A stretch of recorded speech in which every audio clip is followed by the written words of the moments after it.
Hello students. आज हम लोग सेंटर ऑफ मास का कुछ क्वेश्चन डिस्कस करते हैं। देखिए क्वेश्चन पहला क्या है। Locate the centre of mass of a homogeneous semi circular disc of radius R and mass M. देखिए ये सेमी सर्कुलर डिस्क है, मतलब हाफ डिस्क है। रेडियस आर दिया हुआ है, इसका रेडियस आर है और इस सेमी सर्कुलर डिस्क का मास एम दिया हुआ है। इसी का हम लोग को सेंटर ऑफ मास निकालना है। तो सेंटर ऑफ मास के लिए सबसे पहले हम लोग सिमेट्री एक्सिस देखते हैं इस सेमी सर्कुलर डिस्क का। तो वाई एक्सिस आपका सिमेट्री एक्सिस होगा। अब ध्यान से देखिए जरा इस डायग्राम को। अगर वाई एक्सिस के लोग हम लोग एक मिरर प्लेस कर दें तो राइट साइड वाले पार्ट का इमेज लेफ्ट साइड दिखेगा, और अगर मिरर को इस डायरेक्शन में प्लेस कर दें तो लेफ्ट साइड वाले पार्ट का इमेज ये राइट साइड दिखेगा। तो यही वाई एक्सिस सिमेट्री एक्सिस है। अब सिमेट्री एक्सिस का क्या मतलब, तो देखिए यहाँ अगर हम लोग एक छोटा सा एलिमेंट ले लें mass D M, X coordinate X और वाई कोऑर्डिनेट से मतलब नहीं, तो ठीक इसके अपोजिट यहाँ एक आइडेंटिकल एलिमेंट होगा डी एम जिसका एक्स कोऑर्डिनेट माइनस एक्स और वाई कोऑर्डिनेट से मतलब नहीं। तो जब भी हम लोग एक्स सी एम के कैलकुलेशन के लिए याद कीजिए एक्स डी एम का इंटीग्रेशन बाई डी एम का इंटीग्रेशन करेंगे, तो एक्स डी एम के इंटीग्रेशन में एक्स डी एम और ये माइनस एक्स डी एम जब भी ऐड करेंगे तो ये वैल्यू जीरो आ जाएगा। तो राइट साइड के हर एक पार्ट के करस्पॉन्डिंग लेफ्ट साइड एक आइडेंटिकल एलिमेंट मिल जाएगा, जिसके कारण सारा एक्स सी एम वाला पार्ट न्यूमरेटर कैंसिल होकर जीरो हो जाएगा। मतलब यहाँ सिमेट्री एक्सिस देख के हम लोग कह सकते हैं कि इस सेमी सर्कुलर डिस्क का एक्स सी एम का वैल्यू जीरो आएगा। हालांकि इस एलिमेंट से कोई मतलब नहीं था, बस समझाने के लिए ड्रॉ किए है। अब यहाँ देखिए वाई सी एम ही हम लोग को कैलकुलेट करना है। वाई सी एम कैलकुलेट करने के लिए क्या करते हैं कि इस सेंटर से आर रेडियस का और डी आर थिकनेस का, आर रेडियस और डी आर थिकनेस का एक coaxial semi circular disc ring element ले लेते हैं। ये रिंग है, ये रेडियस आर है इसका और थिकनेस डी आर है। अब हम लोग को करना क्या होगा वाई सी एम के लिए, तो वाई सी एम का फॉर्मूला तो आप लोग जानते ही हैं। नीचे तो डी एम इंटीग्रेशन ही रहेगा, तो 1/m लिख देते हैं चूंकि टोटल मास एम दिया हुआ है, और इंटेग्रल हो गया आपका वाई डी एम। इसी को कैलकुलेट करना है। तो y देखिए y क्या होता है इस फॉर्मूला में है, y होता है dm के सेंटर ऑफ मास का y कोऑर्डिनेट। तो dm क्या है अपना यहाँ, तो dm है ये रिंग। अब रिंग का सेंटर ऑफ मास देखना होगा हम लोगों को। तो रिंग का सेंटर ऑफ मास आप लोगों को पता है, आप लोग जानते हैं। ये अगर cm है रिंग का, तो ये हाइट जो है ये हो जाएगा आपका 2r/पाई। अब अगर cm रिंग का कोऑर्डिनेट हम लोग देखें, ये जो एलिमेंट लिए हैं, एलिमेंट का ही मास डीएम लिखेंगे अभी। इस एलिमेंट का जो सेंटर ऑफ मास है उसका कोऑर्डिनेट, तो रिंग का भी सिमेट्री एक्सिस यही होता है, तो एक्स सी एम हो जाएगा जीरो और वाई सी एम हो जाएगा आपका 2r/पाई। तो देखिए यही जो यहाँ इस फॉर्मूला के बारे में बात कर रहे थे, 1/m टोटल मास हो गया है इंटीग्रेशन वाई। तो वाई जो है ये एलिमेंट के सेंटर ऑफ मास का वाई कोऑर्डिनेट है। तो एलिमेंट है आपका रिंग, रेडियस आर और थिकनेस डी आर, इसका सेंटर ऑफ मास ये पॉइंट हुआ और इसका वाई कोऑर्डिनेट 2r/पाई हुआ। अब हम लोगों को क्या लिखना होगा, तो वाई का वैल्यू तो मिल गया, अब हम लोग को डीएम लिखना है। तो देखिए डीएम कैसे लिखेंगे हम लोग, सबसे पहले तो इस का total mass M, total mass M और डिवाइडेड बाई इसका एरिया, क्योंकि मास यहाँ जो है सरफेस में है, वॉल्यूम नहीं है, यहाँ थिन है ये, तो एरिया से डिवाइड कीजिए। तो आधा डिस्क का एरिया क्या हो जाएगा, πr²/2। तो πr²/2 जो है ये ऊपर चला जाएगा। तो यही आपका हो गया मास पर यूनिट एरिया। अब इस रिंग के एरिया से अगर मल्टीप्लाई कर दें तो रिंग का मास आ जाएगा। तो रिंग का एरिया देखिए, ये जो लेंथ है हाफ रिंग का, ये हो जाएगा आपका πr, और थिकनेस हो गया आपका dr। थिकनेस से मल्टीप्लाई कर देंगे, एरिया आ गया रिंग का। अब ये पाई और ये पाई कैंसिल हो गया, और देखिए डीएम का वैल्यू आपका आ गया finally 2m divided by r² into are D are, जहाँ स्मॉल r dr वेरिएबल है। अब यही y 2r/पाई है और dm सामने दिख रहा है, y dm को यहाँ पुट करते हैं और इंटीग्रेट कर लेते हैं। तो देखिए आगे आपका 1/m इंटीग्रेशन, पहले y का वैल्यू रखते हैं 2r/पाई और इंटू अब dm का वैल्यू रखते हैं 2m/r² into are D R. अब देखिए वेरिएबल जो है आपका स्मॉल r है, तो स्मॉल r का लिमिट देखिए। अगर हम लोग ऐसा ऐसा रिंग यहाँ से बनाना शुरू करें छोटा छोटा, तो धीरे धीरे ये पूरा का पूरा डिस्क कवर हो जाएगा। तो पहला जो रिंग एकदम से स्मॉलेस्ट यहाँ बना सेंटर के पास, इसका रेडियस तो 0 है, और जो फाइनल रिंग बनेगा उसका रेडियस डिस्क के रेडियस के बराबर r होगा। मतलब लिमिट यहाँ आ गया आपका 0 to r। अब जो कांस्टेंट है उसको बाहर निकालिए, देखिए m कांस्टेंट बाहर आके इस m से कैंसिल हो जाएगा, और 2 × 2 4 by pi R square, 4 by pi R square, ये आपका कांस्टेंट बच गया। और r × r स्क्वायर, dr का इंटीग्रेशन आप लोग जानते हैं r³ 3, लिमिट पुट करेंगे तो ये आ जाएगा r³ माइनस 0³ 3 0 ही हो जाएगा। अब यही वैल्यू आपका r स्क्वायर से r स्क्वायर कैंसिल हो गया, और सेंटर ऑफ मास का फाइनली वैल्यू आ गया 4r/3 पाई, ये हो गया YCM। अब अगर सेंटर ऑफ मास का कोऑर्डिनेट हम लोग अगर लिख लें डिस्क, तो ये कोऑर्डिनेट आ जाएगा आपका x कोऑर्डिनेट 0 और y कोऑर्डिनेट आ गया आपका 4r/3 पाई। यही डिस्क का, सेमी सर्कुलर डिस्क का सेंटर ऑफ मास का कोऑर्डिनेट्स होता है। ये इसका सॉल्यूशन है। अब देखिए इसी डिस्क का हम लोग सेंटर ऑफ मास एक और तरीका से निकालते हैं, जो काफ़ी और क्वेश्चंस में यूजफुल होगा। एलिमेंट ही लेके निकालेंगे, क्योंकि यहाँ वेरिएशन है, मास रेडियल डिस्टेंस के साथ वेरी कर रहा है, तो एलिमेंट लेके ही सॉल्व करना होगा। लेकिन एलिमेंट ही एक रेक्टेंगल लेंगे। देखिए इस क्वेश्चन में ये आपका सेमी सर्कुलर डिस्क है, इसको ले लेते हैं x एक्सिस और इसको ले लेते हैं y एक्सिस। वही सिमेट्री एक्सिस जो था पिछला में वही सेम यहाँ भी है। तो x एक्सिस और y एक्सिस, रेडियस इसका r है। यहाँ देखिए हम लोग x एक्सिस को रेफरेंस मानते हैं, और x एक्सिस से थीटा एंगल पर x एक्सिस से थीटा एंगल पर एक स्मॉल r रेडियस का लाइन ड्रॉ करते हैं, स्मॉल r लेंथ है, और फिर इसी पॉइंट से, इसी सेंटर से थीटा के बाद d थीटा एंगल पर दूसरा एक सेम लेंथ का लाइन ड्रॉ करते हैं, ये भी r ही है। अब यहाँ से देखिए ये जो लेंथ होगा ये आपका लेंथ आ जाएगा r/d थीटा, ये स्मॉल आर्क जैसा बिहेव करेगा, और सेंटर पर ये छोटा सा आर्क जो है ये d थीटा एंगल बना रहा है, रेडियस है स्मॉल r, तो ये लेंथ आपका हो जाएगा r/d थीटा। अब देखिए यहाँ से रेडियस को थोड़ा सा आगे बढ़ा देते हैं हम लोग रेडियल डायरेक्शन में, तो ये रेडियल डिस्टेंस हो गया dr, और ये वाला लेंथ तो करीब करीब बराबर ही होगा, तो ये लेंथ अभी हम लोग देखें r/d थीटा। अब देखिए यही आपका छोटा सा रेक्टेंगल जो है यही हमारा एलिमेंट हो गया। अब यहाँ हमको इस डिस्क के मास का भी जरूरत नहीं है, जरूरत पड़ेगा तो मास लिख भी लेंगे। हम लोग यहाँ एज्यूम कर लेते हैं सिग्मा मास पर यूनिट एरिया, चूंकि यूनिफॉर्म डिस्क है, हर जगह मास यूनिफॉर्मली डिस्ट्रीब्यूटेड है, तो सिग्मा हो गया आपका मास पर यूनिट एरिया। अब सिमेट्री एक्सिस तो यही वाई एक्सिस रहेगा, फिर से हम लोग को YCM ही निकालना है। अगर हम लोग XCM का वैल्यू लिख लें तो XCM का वैल्यू कितना आ जाएगा, 0 आ जाएगा, सिर्फ YCM निकालना है।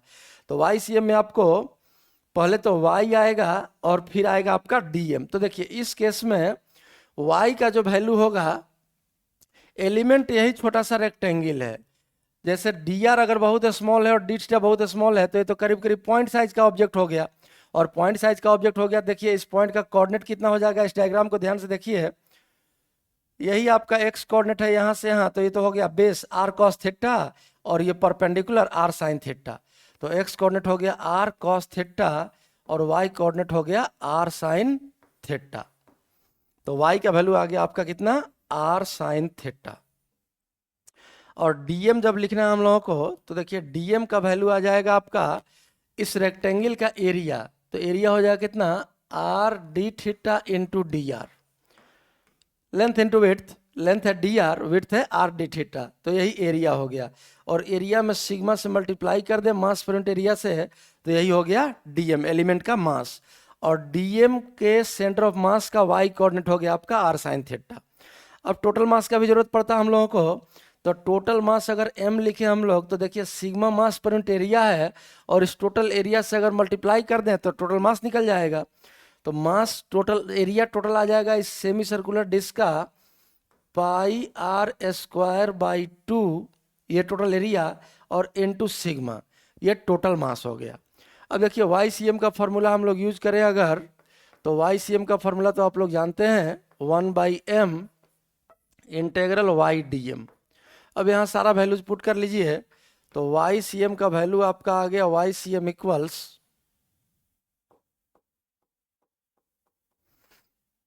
Y D M. Y C M का वैल्यू आपका आ गया, देखिए यहाँ से सबसे पहले 1/m कैपिटल एम का वैल्यू पुट कीजिए, तो pi R square sigma by two जाएगा ऊपर, तो 1 × 2 हो गया। यहाँ है वाई का वैल्यू देखिए कितना आया है आर साइन थीटा, और डीएम का वैल्यू देखिए क्या आया है sigma R D theta into D are. यही आपका हो गया वाई डी एम का एक्सप्रेशन। अब यहाँ कांस्टेंट जो है वाई सी एम कांस्टेंट आ गया आपका 2, और ये सिग्मा बाहर आके कैंसिल हो जाएगा बाई पाई आर स्क्वायर। अब ध्यान से देखिए इस एक्सप्रेशन को, यहाँ दो डिफरेंशियल वेरिएबल है, एक स्मॉल आर और एक थीटा। तो अब ये डबल इंटीग्रेशन से सॉल्व होगा ये इंटीग्रेशन, और हम लोग डबल इंटीग्रेशन कैसे यूज करेंगे सो देखिए, पहला टर्म है sign theta D theta, theta variable के लिए, और दूसरा इंटीग्रेशन का टर्म आ गया आपका R into R square D R. अब ये आर स्क्वायर डी आर जैसे ही आया, अब लिमिट देखिए, इस स्मॉल आर को हम लोग 0 से कैपिटल आर तक वेरी कराएं, तो ये स्ट्रिप पूरा यहाँ से लेके डॉटेड लाइन से दिखा देते हैं यहाँ तक चला गया।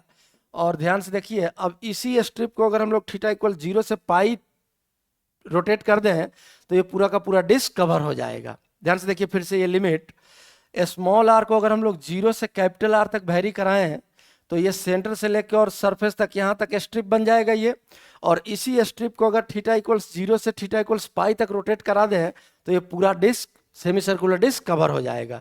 मतलब थीटा का लिमिट आ गया आपका 0 टू पाई, और आर स्क्वायर का लिमिट आ गया आपका 0 टू कैपिटल आर। अब इसी को सॉल्व कर लेते हैं, तो वाई सी एम का वैल्यू आ गया फाइनली 2/पाई R square, sine theta D theta का इंटीग्रेशन होता है माइनस कॉस थीटा, तो माइनस कॉस थीटा, तो -1 को तो हम लोग बाहर भी लिख सकते हैं, और कॉस थीटा का लिमिट हो जाएगा 0 टू पाई, मल्टीप्लिकेशन में ही है, तीनों टर्म मल्टीप्लिकेशन में ही रहेगा, और into R square D R का इंटीग्रेशन r³ बाई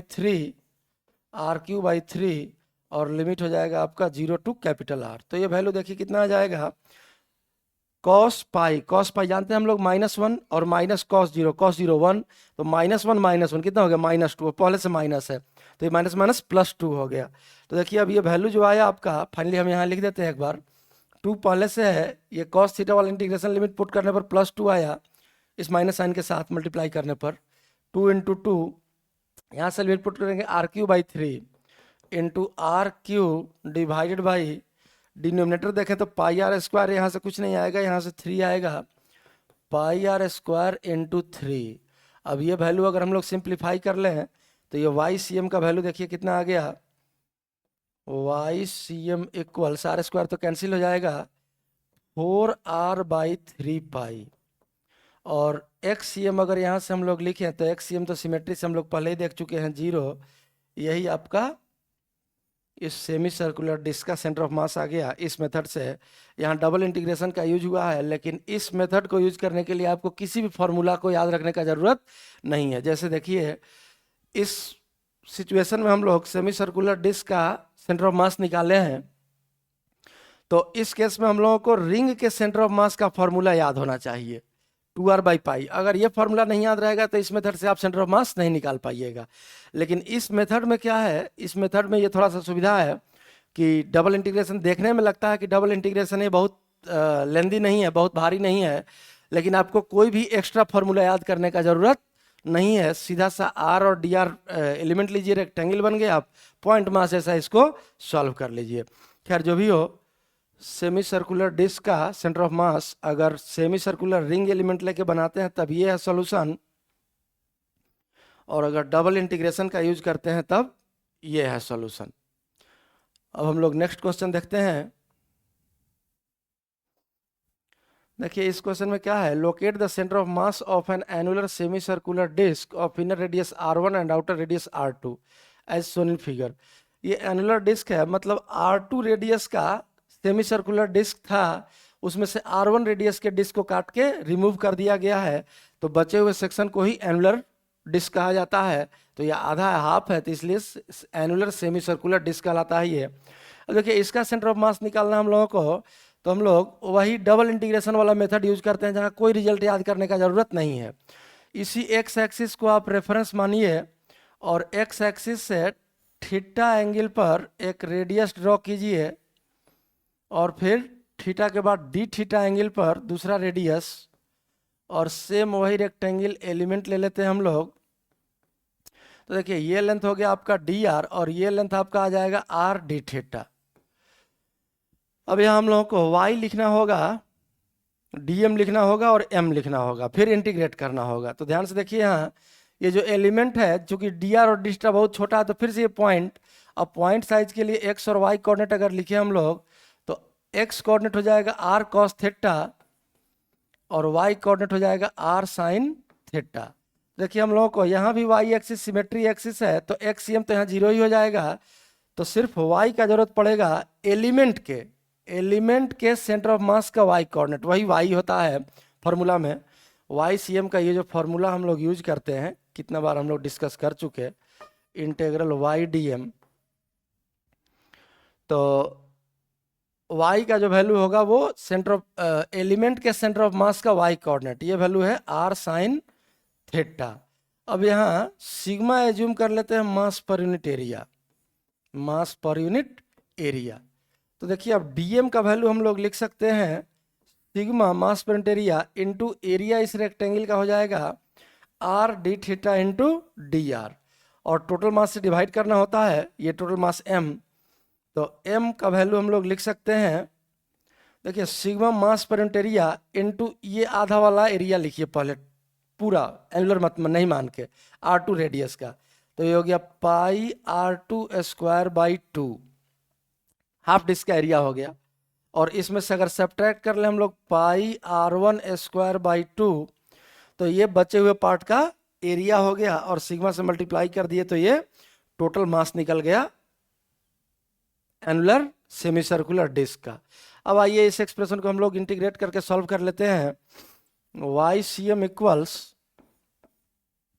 1/m। अब कैपिटल M का वैल्यू देखिए, यहाँ से पाई बाई 2 कॉमन आ जाएगा, तो ये हो गया वैल्यू आपका सिग्मा पाई बाई 2, तो 2 जाएगा आपका ऊपर,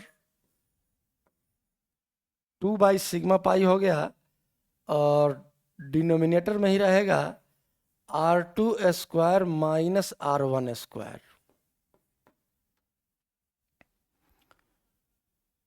ये हो गया 1/m। अब इंटीग्रेशन में देखें तो y का वैल्यू देखिए यहाँ से r साइन थीटा है, और dm का वैल्यू देखिए यहाँ से sigma r D theta into D are है। अब अगर इसको हम लोग इंटीग्रेट करें तो सिग्मा कांस्टेंट बाहर आके कैंसिल हो जाएगा, और YCM बचा आपका 2 divide by pi into R2 square minus R1 square. Integration में देखिए एक इंटीग्रेशन है आपका साइन थीटा डी थीटा, और दूसरा इंटीग्रेशन आएगा आपका आर स्क्वायर डी आर। अब जो लिमिट वहाँ था ध्यान से देखिए, इस स्मॉल आर का लिमिट हो जाएगा आपका इस केस में R1 से R2, क्योंकि यहाँ तक तो मास ही नहीं है, तो ये R का लिमिट हो गया आपका R1 टू R2, और थीटा का लिमिट, इस स्ट्रिप को अगर यहाँ से हम लोग पाई तक घुमा दें 0 से पाई, तो थीटा का लिमिट आ गया 0 से पाई। अब ये वैल्यू आ जाएगा आपका 2 by pi R2 square minus R1 square into sine theta Dista को अभी जस्ट इंटीग्रेट किए थे हम लोग। इस केस में देखिए साइन थीटा डिस्टा का माइनस कॉस थीटा लिमिट किए 0 से पाई, तो यह वैल्यू आया था 2। सेम इंटीग्रेशन यहाँ भी है, तो इसको अलग से लिखने का जरूरत नहीं है, सीधा इसका वैल्यू लिख लेते हैं इंटू 2, इसका इंटीग्रेशन 2 आ जाएगा।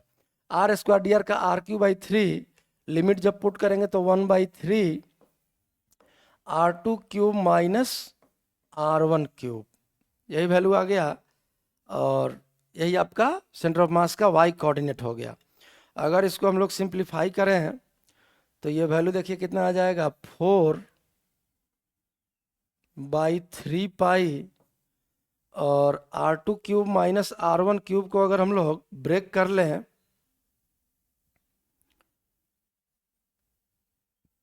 तो इस फॉर्मूले में लिख सकते हैं, इसके फॉर्मूला पर ब्रेक करके, और ये कैंसिल भी हमको लगता है कि एक टर्म हो जाएगा। r2³ माइनस r1³ को हम लोग लिख सकते हैं r2 माइनस r1, फोड़िए ऊपर में, into r2² plus r1² plus r1r2। यही फॉर्मूला होता है AQ माइनस BQ का।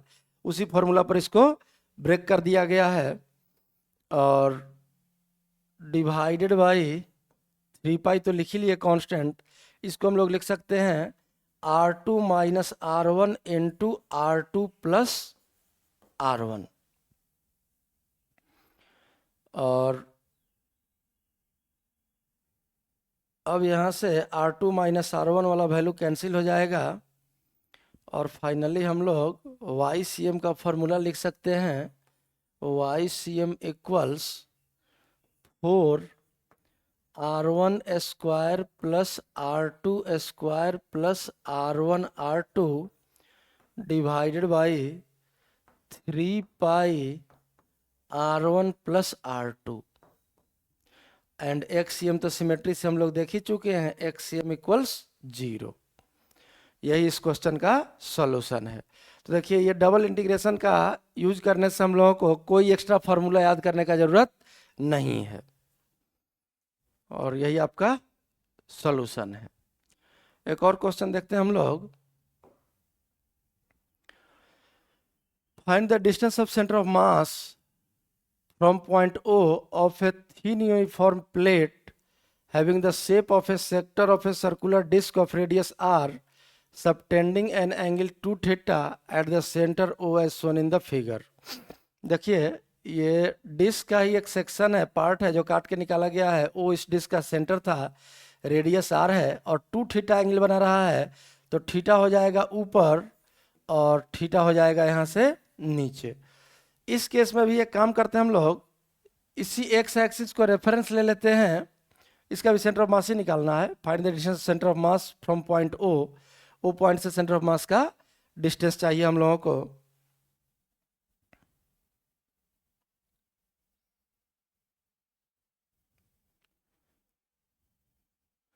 ओ पॉइंट से सेंटर ऑफ मास का डिस्टेंस तो सिमेट्री दिख ही रहा है कि एक्स एक्सिस सिमेट्री है। तो यहां से थीटा एंगल पर दोनों तरफ थीटा है, इसी रेफरेंस एक्स एक्सिस से थीटा एंगल पर एक आर रेडियस का लाइन लिए, और फिर थीटा के बाद अगले डी थीटा एंगल पर दूसरा रेडियस लिए, और फिर से वही स्ट्रिप बना लिए रेक्टेंगल जो हम लोग पिछला क्वेश्चंस में बनाए हैं, सेम वही। अब देखिए ये जो लेंथ है ये आपका आर के लॉन्ग रेडियल इंक्रीमेंट हो गया dr, और ये जो लेंथ है ये आपका आ जाएगा आर डी थीटा। चूंकि रेडियस है स्मॉल आर और ये आर्क लेंथ जैसा बिहेव करेगा, एंगल बना रहा है सेंटर पर कितना, डी थीटा। अब यहाँ से XCM का वैल्यू हम लोग को लिखना होगा, यहाँ YCM 0 है। सिमेट्री से जैसा एलिमेंट ऊपर वैसा ही एलिमेंट नीचे, और y कोऑर्डिनेट प्लस यहाँ y कोऑर्डिनेट माइनस YDM 0 हो जाएगा। मतलब यहाँ से हम लोग लिख सकते हैं YCM इक्वल्स 0। YCM का वैल्यू यहाँ 0 आ रहा है। अब ध्यान से देखिए, इस अगर XCM का फॉर्मूला हम लोग यूज करें तो यह आ जाएगा 1/m, और इंटेग्रल यहाँ ये फॉर्म मत लिखिए, यहाँ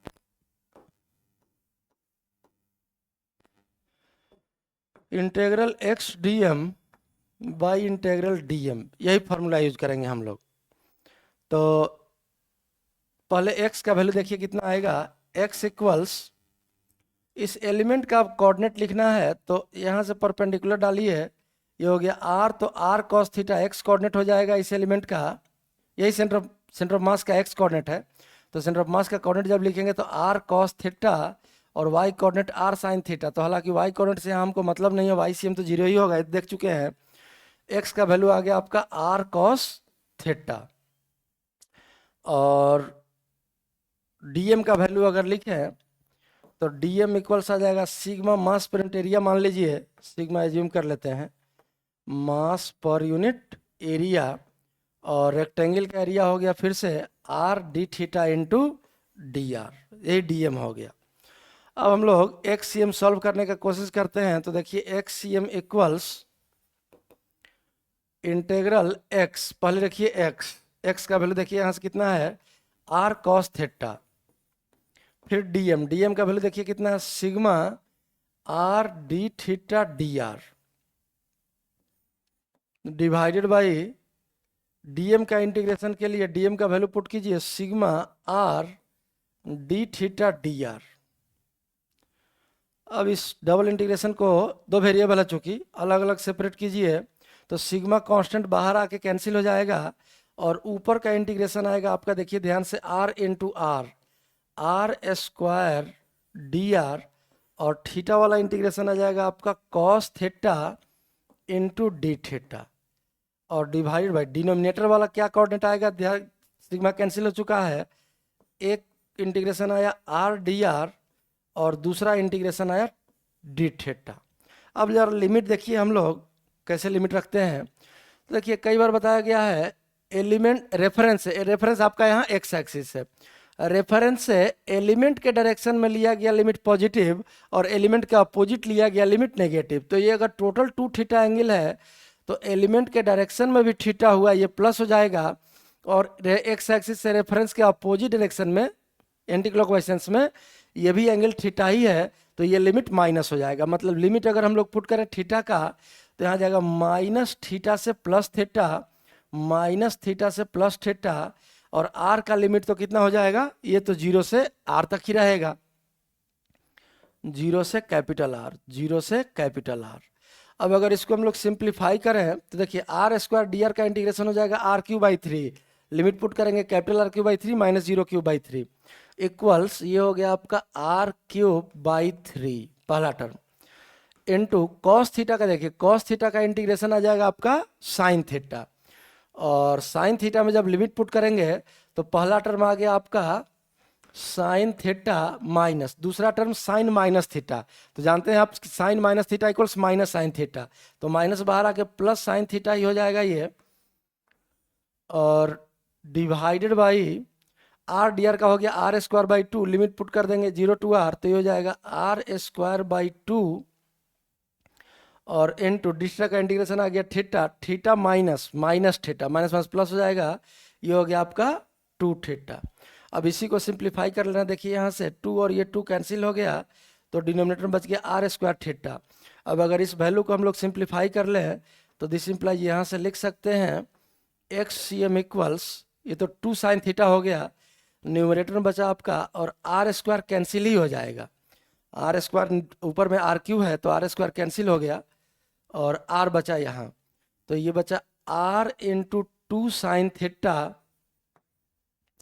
डिवाइडेड बाई 3, ये था न्यूमरेटर, और डिवाइड बाई ये तो आर स्क्वायर कैंसिल हुआ है यहाँ से, आर बचा है, और डिनोमिनेटर में सिर्फ थीटा बचा, तो ये थीटा तो नीचे ही आ जाएगा, तो यही आ गया आपका एक्स सी एम, और सिमेट्री से हम लोग कह सकते हैं वाई सी एम आपका 0 आ जाएगा। यही इस क्वेश्चन का आंसर है और यही सॉल्यूशन है। अब देखिए अगर हम लोग ये वाला एलिमेंट नहीं लेते रेक्टेंगल जहाँ डबल इंटीग्रेशन का यूज होता है, तो फिर हम लोगों को इस आर्क के लिए सेंटर ऑफ मास निकालना होता, और तब फिर हम लोग इस डिस्क के लिए इंटीग्रेट करते। लेकिन इस टाइप का अगर आप एलिमेंट लेके सॉल्व करते हैं तो आपको किसी भी फॉर्मूला को अलग से याद रखने का ज़रूरत नहीं होता है। ये इस क्वेश्चन का सॉल्यूशन है, और आज के वीडियो में इतना ही।